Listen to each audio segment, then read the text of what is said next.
on di ci kon ak professeur Tahibou Diatta tey ñuy waxtaanee pouvoir bi nga xamante ne moom la couleur yi am. moom la couleur yi am parfaitement Khady bu ñu jàppee rek adage bi nga xamante ni moom moo gën a célèbre d'habitude dañuy naan les goûts et les couleurs ne se discutent pas. Par contre le sens des couleurs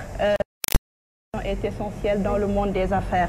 Il est indispensable pour marque yi ñu xam signification positive bu couleur bi ak signification négative bi nga xamante ne couleur war na ko am, n'est-ce pas professeur? Exactement Sonia, couleur yi moom dafa am li ñu naan ci tubaab dimension psychologique maanaam day véhiculer état d'esprit nit, mentalité nit. Alors donc ci couleur rek mën nañ xam nit ki moom mooy kan en profondeur. Donc couleur moom dafa nekk loo xamante ne waruñu ko tuuti négliger ko ba nga xamante ne dans le monde des affaires daf ñu yàqal lu bëri. Comme ni nga ko waxee léegi nii nee nga que ni couleur war mën na dévoiler li nga xamante ni moom mooy personnalité nit ki. Est-ce que kon couleur yi bokk na ci li nga xamante ne tey dama koy faral di wax boo demee di wuti ji liggéey ci benn nit boo xamante ne peut-être am na benn communication non verbale bu développé. Est-ce que tey nit ki nga xamante ne jàkkaarloo nga ak moom ak benn couleur boo xamante ne c'est pas adéquat ak li nga xamante ni moom nga bëgg est-ce que loolu mën na am impact ci nit kooku. mais bien sûr ñi nga xamante ne dañu am une notion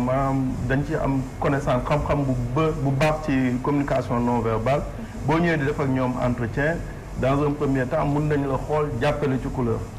balaa ñuy dem ci test psychotechnique yeeg yeneen détails yeeg ak diplôme yi demee noonu ci couleur bi rek mun nañu am une idée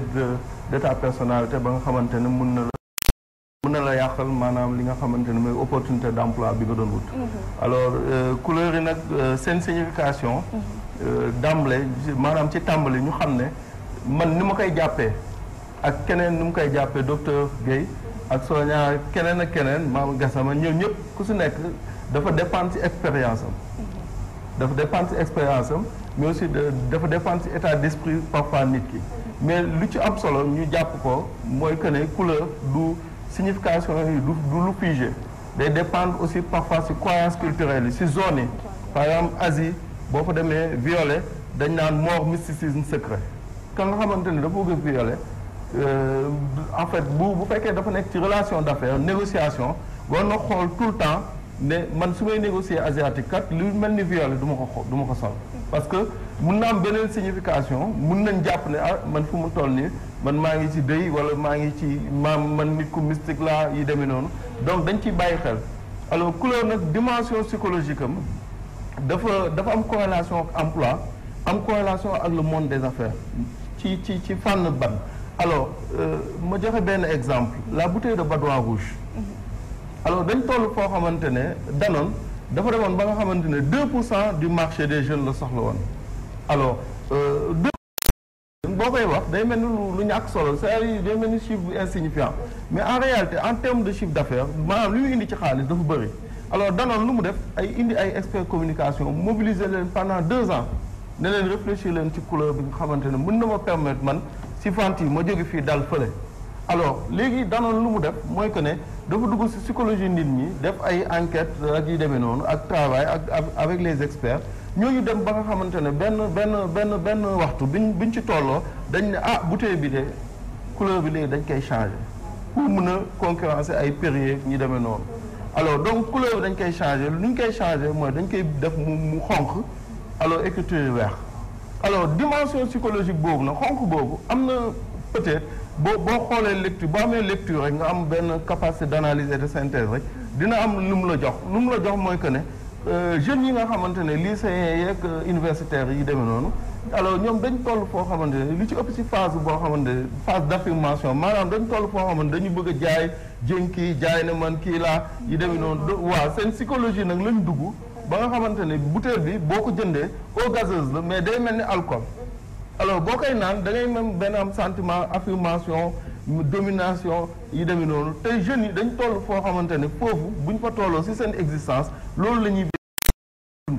ma àdduna na day nax nit mais loolu la ñuy dund ba nga xamante ne Danone comprendre na loolu dugg ci psychologie expert def ay études ne pendant 2 ans ñu consacré leen loolu ñu ne ah bouteille bi léegi na xonk écriture yu weex boo demee ci grande surface sax bouteille bi da nga koy gis donc loolu c'est-à-dire que dafa aboutissement recherche la recherche bi nag lu si soubassement maanaam fu mu sukkandikoo mooy que ne communication non verbale la ñu mettre en exergue pour mën a atteindre idéal boobu ba tax na danoon fu mu bëggoon yegg na fa. ñu jël beneen exemple aussi alors may jël exemple Renault dafa am foo xam ne bu mu fa tolloo alors dafa bëggoon jaay benn type de véhicule mais bi mu demee ba xool ne les femmes maanaam jigéen ñi nga xamante ne ñoom la bëgg ñu jënd maanaam type de kii bi alors à un certain moment dafa ne il faut psychologiquement ma xool ñi lan moo nekk seen goût alors mu dem ba nga xamante ne dugg na seen psychologie dem ba nga xamante ne dafa génnee marque boo xamante ne bon série limitée ba pare génnee couleur boo xamante ne day mel ni tey boo wootee ne dañuy lee nga doog nga benn moment nga def ci tuuti pastille tuuti menthe couleur bu bleu boobu mu lay jox bu raa boobu un peu kii alors à un certain moment moo tax Renault à un certain moment mu jaay marque Twingo Renault Twingo à l'époque alors donc ça veut dire que couleur dafa am dimension psychologique dafa am finalité maanaam dans le monde des affaires day tax ñu jóge fii dem fële alors day véhiculer non seulement état d'esprit mais aussi ça permet dafay booster li ñu naan les ventes maanaam jaay bi lay booster alors Renault def na ko avec marque Twingo Danone def na ko avec la bouteille de Badois Rouge mu am résultat donc couleur dafa am dimension psychologique symbolique mais aussi dafa am connotation développement des affaires maanaam dafa am benn lu ko ëmb loo xamante ne mun na tax mu indi nit ci ay njaayam maanaam chiffre d'affaires bu mu bëgg donc couleur dafa am dimension yooyu yëpp mais aussi couleur aussi dina permettre nit mu xam si un produit est cher ou dangereux malheureusement lu ci ëpp duñu xool sa date de péremption sax des fois dañ koy jéggi duñ ko xool parce que dañuy gis emballage ba rek gars yi xam nga gars yi ak seen i pexe emballage beeg yooyu marketing beeg rek yi demee noonu alors ak publicité sur les lieux de vente ñoo rek jënd mais couleur day permettre nga xam si un produit est cher ou dangereux pour la santé mais malheureusement ñun yooyu yëpp duñ ci bàyyi xel waaw. bu ñu jëlee exemple ci li nga wax léegi jël nga ñaari entreprise yoo xam ne dem nañ ba benn moment def nañu recul pour mën a xoolaat couleur bi seen ay produits wala ci seen ay services donc est-ce que tey bu ñu la déggee bu baax ni nga waxee mooy que ni entreprise yi nga xamante ni dañu nekk ci suñu réew ñun ñi war nañu bàyyi bu baax seen xel ci couleurs yi ñuy utiliser muy nekk seen charte graphique. mais surtout charte graphique yi bàyyi ci xel mais aussi seen ñi nga xamante ne ñoom la ñu les préposés technique négociation commerciale ak top management bi ñu xam ne yenn négociation commerciale am na yenn couleur yoo xamante ne waxuma ñu bako mais ñu bañ ko di ko sol si lu mel ni ay négociation commerciale parce que mun na am beneen connotation ma bañ a dugg ci yenn détails mais ma joxe benn exemple rek benn fait marquant wax naa ko fi waxaat ko fi alors am na benn époque boo xamante ne dañ toll woon ci dans la vie politique Sénégal foo xamante ne dafa amoon pëccëxoo alors ñu am pëccëxoo ki fi nekkoon njiitu réew bi daal di ne maa waxoon waxet alors maa waxoon waxet boobu nag dafa am beneen connotation maanaam dafa tombé mu nekk ci période boo xamante ne alors gars yi ñu ngi doon ne paa bi feebar na ñi naan dafa am prostate xaw ma yaa tax yaa ngi koy fàttali ñi naan sax day dem bitim réew du fajoo yi demee noonu lu nekk wax nañ ko alors mais loolu lu ndaw la parce que ci biir ñi ngi naan Karim mooy diriger ñi naan Viviane Diaba Dièye lu nekk ñi koy wax alors mu tombé période boo xamante ne ki fi nekk jiite réew actuellement alors mu génn ci parti bi mu créé partem alors ak contexte boobu mu génnee marron beige mais marron dafa am signification parce que koo xamante ne comme li ma wax rek profane koo xam ne moom xam-xamam màccul ci loolu danaan lii lu banal la mais marron bi dafay tontu la ci li nga xamante ne mooy contexte politique actuel bi maanaam marron day signifier pragmatisme bien-être équilibre c'est-à-dire que ki fi nekkoon jiitu réew bi ñu ngi naan dafa feebar moom mu ñëw ne man des jeunes là j'ai le bien-être je suis pragmatique et je suis équilibré jox leen ma yor seen dëkk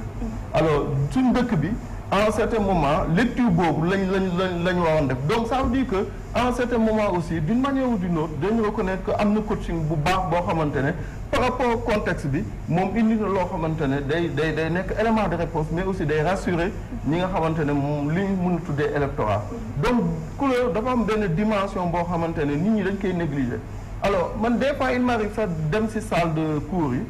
que ça soit amphithéâtre wala salle de classe alors mu gis couleur yoo xamante ne alors am na couleur yoo xam day nelawal esprit alors lu ñuy proposer nit ñi mooy gis nga ba à un certain niveau mun nga fa def yeneen couleur mais pas ay gris yooyu gris moom day kii alors dinaa ci ñëw mais ci kaw nga def ci weex pourquoi weex parce que maanaam day libérer nit alors yenn couleurs yi nga xamante ne dafa vive xaw a kii noonu day am toute agressivité day tax ki nga xam ne élève la wala étudiant alors du mën a am réflexion bu mu war am parce que en fait couleur bi da koy xaw a agressé donc yooyu yëpp dañ ciy bàyyi xel